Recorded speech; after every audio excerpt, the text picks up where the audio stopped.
What's up, y'all? Happy Sunday evening. I'm coming on here because I have been working on some things and I'm introducing.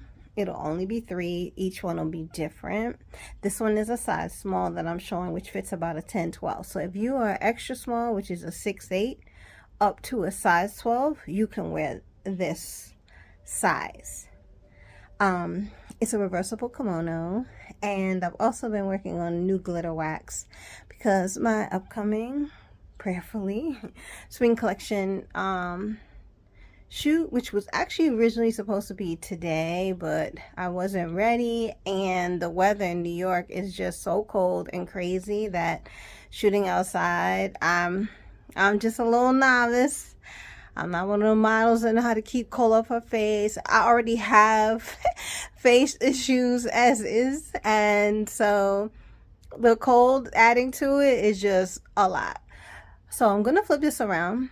So we're gonna do a little behind the scenes, and as I show you, I'm kind of gonna talk you through the process. So there's 2 things that I feel like God has given me. The talent, I feel, is my capability to execute when I'm sewing. Like when I have something in my mind, I know how to execute it. Or He helps me, God gives me the ability to create steps on how to make it, and then I can repeat those steps once I've created the steps. So the steps are created as I'm making the very initial one. Now I did one of these about a year ago, I think, a reversible one. It was a custom for a customer, and I had some fabrics that I had got from Melanated Fabric when they were still open in Atlanta that I've had, oh my gosh, for probably a good 3 years, and I haven't done anything with it. And so this is what I thought to do with it. So it'll be 3 separate ones. I'm gonna flip the camera around so you can see. I'm gonna flip the camera around so you can see, and also show you what both sides look like. All right, hold on. All right, so let me back up. All right, so this one is really for the tall girls, right? It is floral. I forget what you would call this fabric. It's not a chiffon. It's not a cotton. I guess a rayon, a poly rayon type of fabric. It's beautiful, rich colors. It's gorgeous. It is edged in African fabric. And this is the opposite side. You can literally wear this on either side. So there probably will not be, or I haven't decided if my tag will be in it. My tag is a very sleek leather tag, so it may possibly could go on it. But this is side 1, and let me show you side. So it's lined. So look at the back is the same, my traditional kimono. It is long. So in order to custom in order to custom hem this, you would have to pay additional because this thing is very tricky to hem. And so I left it long. So it is actually too long for me. It is probably, I would give it about a 60 from base to floor, as opposed to the typical 58.5 that most of them are. So this is one side, and I'm going to flip it around. Hold on. And this is the opposite side. It is so gorgeous. Gorge, gorge, gorge. So this side is made out of an African wax. If you want to be funky, you could literally fold these sleeves up and show the reverse side if you wanted to. It's a mix, so it's mixed. Oh, I got a pin on here. It's mixed. Here you go, see?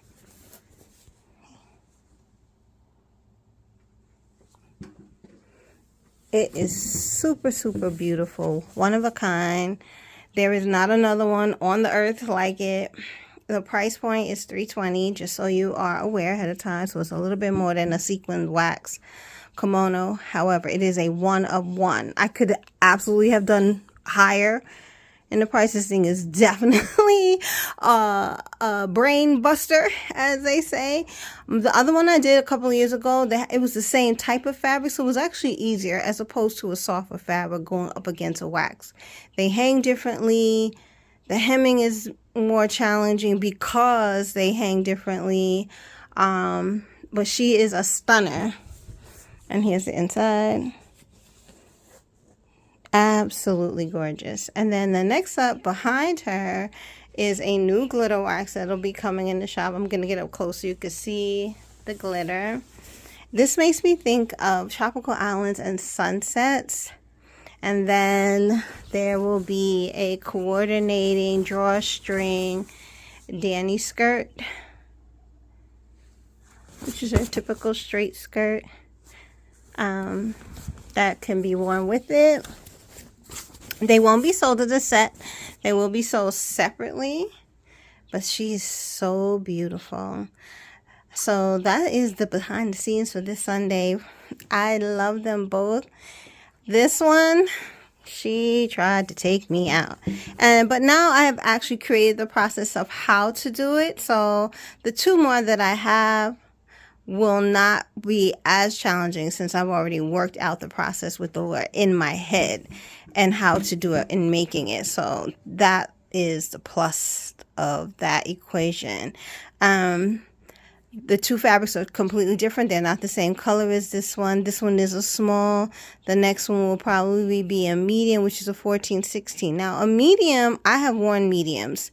A medium, if you are extra small, which is a 6-8, or a small, which is a 10-12, you can actually wear a medium. It's just looser in the shoulder and the back, and then the arm is going to drop a little bit longer, but it'll feel more like a coat, or more of a coat style duster. When it's your accurate size, it sits flush against your shoulders and against your back, so it doesn't have any looseness in it in the upper body of your bust area when you have your proper size. But I have actually gone up in my size all the way up to a medium when I wanted to mile a sample size. So, and I have shallow shoulders, so you can actually go up. So the next one will probably be a medium, and then the next one will probably be a 10-12 again. And the reason those sizes are selected is because typically those are the average sizes that I get, is a small or a medium. I don't get a lot of larges, but I will take a poll sometime this week to see what size you would like to see them in, and I'll put the two prints side by side so you can see what they're going to reverse to be. But you got to answer the poll in order for your opinion to be heard. But anyway, thank you for coming to my behind the scenes. Aren't they gorgeous? So pretty. I really enjoy making these. There are some dresses coming that I'm excited about that I've been working on. So stay tuned.